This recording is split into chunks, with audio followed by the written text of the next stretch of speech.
Daly on behalf of the Independents for Change. Thanks, Ceann Comhairle. Taoiseach, there's been a lot of talk about what you're going to do, conveniently hard to measure. I want to talk about some things that you have done.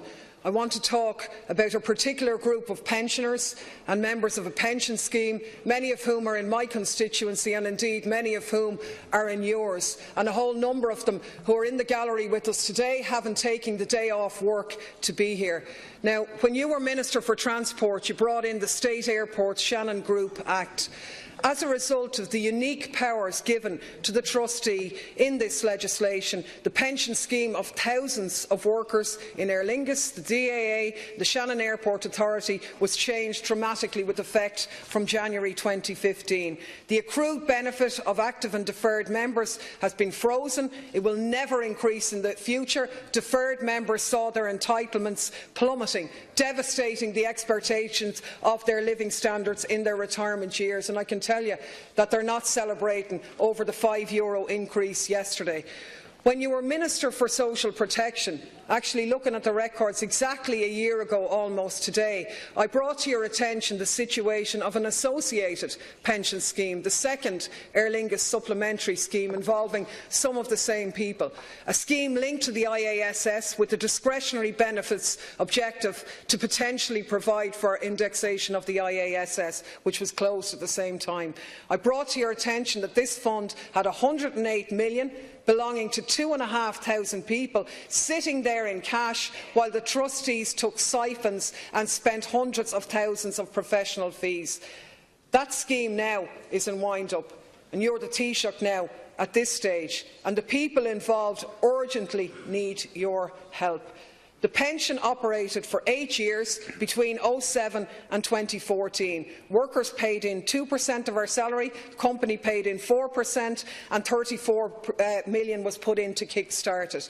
The expectation was always that members would get back their contributions and any surplus divided on a fair basis. Instead, a method of distribution has been unilaterally decided upon by the trustee, which has caused absolute uproar. I want to give you a couple of examples. A 45-year-old woman paid in €10,500. She's been allocated €12,400. A 53-year-old man paid in €14,200. He's getting €17,100. A 59-year-old woman paid in €22,800. She's getting €62,300. And a male who's a year older who paid in €100 more is getting back €23,700 more. This type of allocation method is completely unacceptable to members whose money has been allocated in such an unfair manner and placed into a pension scheme which they've been given no option over. Thank you, Taoiseach, their question is really quite simple. Will you contact the trustee and their advisers and ask them to listen to the members of the scheme, to have the funds of that scheme allocated in a fair manner before it's too late? Thank you, Deputy Taoiseach. Thanks very much. Look, I don't think anyone in this House wants to see a situation whereby people don't receive the pension that they had expected. And I know that's happened to a lot of people across the country, not just in this particular scheme, but across the private sector, where pension schemes have had to reduce the promised benefits because there just wasn't enough money in the pot. One of the things we have is the state pension. The state pension is provided by the state. It's a guaranteed income floor for everyone, and as you acknowledged, it has been increased again for the third year in a row, ahead of the rate of inflation. I accept it's a small increase, but it is the third year in a row that we have an increase that is greater than the rate of inflation and the rise in the cost of living, and I sincerely hope we can continue to do that in the years ahead. In relation to private sector, occupational or semi-state pension funds, the way it works is quite simple. Money is paid into the fund by the employees, money is paid into the fund by the employers, and in due course, when people retire, pensions are paid out of that. But of course, the amount paid into the fund, and depending on how the fund is managed, of course, as well, the amount paid into the fund has to match the benefits. And a lot of these funds were set up in the 1970s when projections about life expectancy and so on were very different than they are now. You'll know, for example, in the 1970s, average life expectancy for a man, for example, was 68. For a woman, was a bit older than that. So we found in a lot of occupational schemes that the amount paid in by the employees and the employers was not enough to match the promise at the time, and that has resulted in reduced benefits for lots of people, which is regrettable. But I don't see any way of resolving it, because it wouldn't be fair for people who don't have occupational pensions at all to be asked to fill that gap, and I know you're not asking to do that. In relation to the second pension fund you mentioned, I absolutely remember you raising it with me at the time. I remember you speaking to some of my officials about it. If we can help, we will.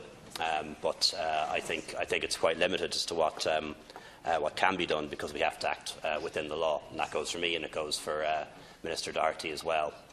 And you will know that Minister Doherty is bringing a social welfare and pensions bill through the House at the moment, and that bill is designed to strengthen the authority of the Pensions Authority when it comes to the wind-up of pension funds, to ensure that people are properly treated.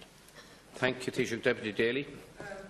I suppose the first thing is that all of the problems that you correctly identified at the start of your response had nothing got to do really with the issue I'm raising in this context. The pot that's there now actually has got money in it. It's got money there to be distributed.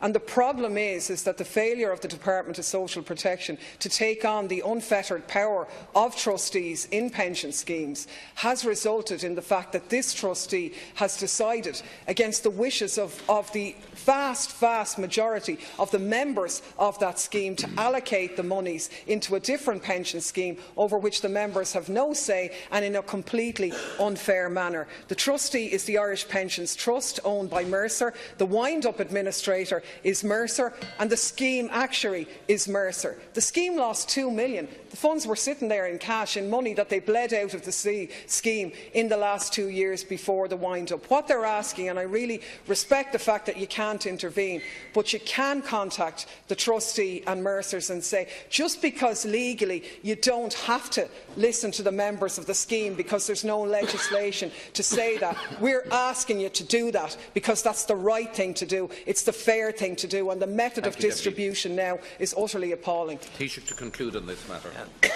What I'd be happy to do is to arrange for the Deputy, perhaps somebody from my department and Minister Doherty, to sit down and go through this and see if there is something that we can do.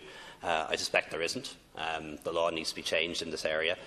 Trustees are there, of course, to look after the interests of the members. They're not there to look after the interests of the employer or the employees necessarily, but of the members of the fund. It is our intention to legislate to give more power to the Pensions Authority when it comes to winds-up such as this, so that all the power doesn't lie with the trustees. But as I say, it's a change in the law, I think, that's required there, and that's the only thing that makes a difference into the future. Thank you, Taoiseach. Now, in accordance with the order of the